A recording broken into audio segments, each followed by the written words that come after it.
Dois?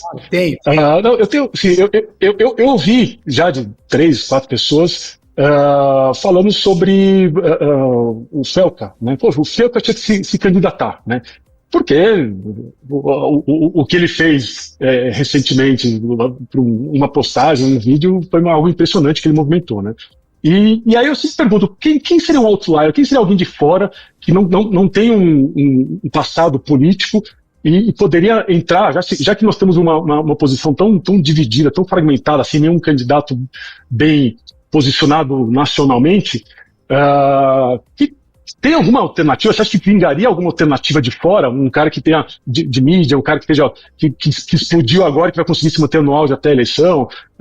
Já ouviu falar que o Danilo Gentili vai se candidatar? Enfim, mas você acha que teria alguma chance para um cara desse?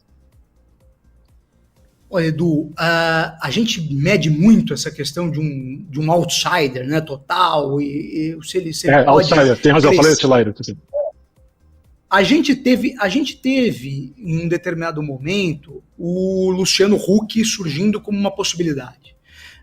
E naquele momento ele existia.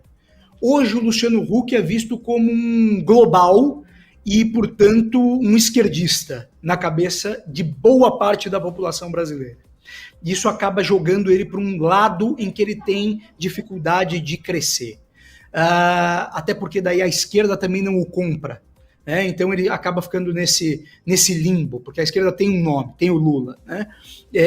Quando você vê outros nomes, quem surge, é interessante, quem surge como um nome que poderia romper uma bolha e etc., por incrível que pareça, ainda existe um rescaldo do Pablo Marçal, tá? Ainda existe um rescaldo do Pablo Marçal, do que foi a campanha dele para prefeito de São Paulo, como um cara corajoso, que botava, né, o dedo na cara dos outros políticos, que mostrava a realidade e que comunica com um jovem evangélico de periferia com o discurso da prosperidade. Então, ele surgia com isso.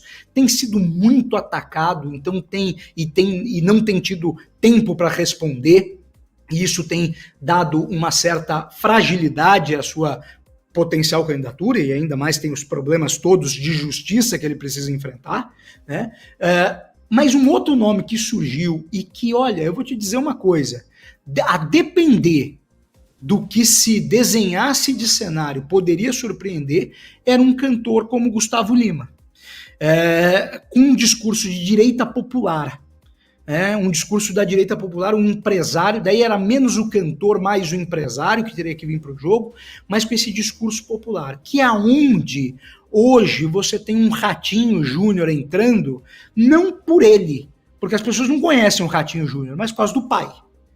O pai é uma representação dessa direita popular, dessa direita que dialoga com os problemas do dia a dia das pessoas, que é segurança pública, que é falta de dinheiro em casa, que é problema no atendimento do serviço público, né? Tem essa demanda. Então, assim, uma candidatura teria que ser muito bem construída, tá? Não adianta só ele pelo nome não. Mas teve um caso, eu tive num grupo qualitativo e testando o Gustavo Lima, daí eu perguntei para a pessoa, falei, olha, mas vem aqui, mas o Gustavo Lima, qual que é a experiência que ele tem, né? Um cara, ele vai chegar e ser presidente da República?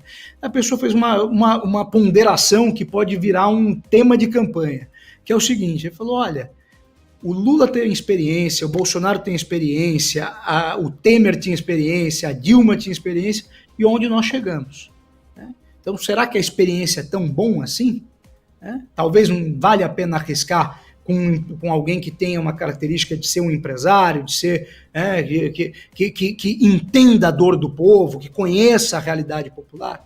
Então, assim, acho muito difícil essa construção acontecer, de você ter espaço para uma candidatura dessas, mas eu não tenho dúvida, se eu tivesse coordenando o campo bolsonarista, vamos dizer assim, Bruno, você pode escolher um candidato para o campo bolsonarista, eu escolheria o Ratinho Júnior.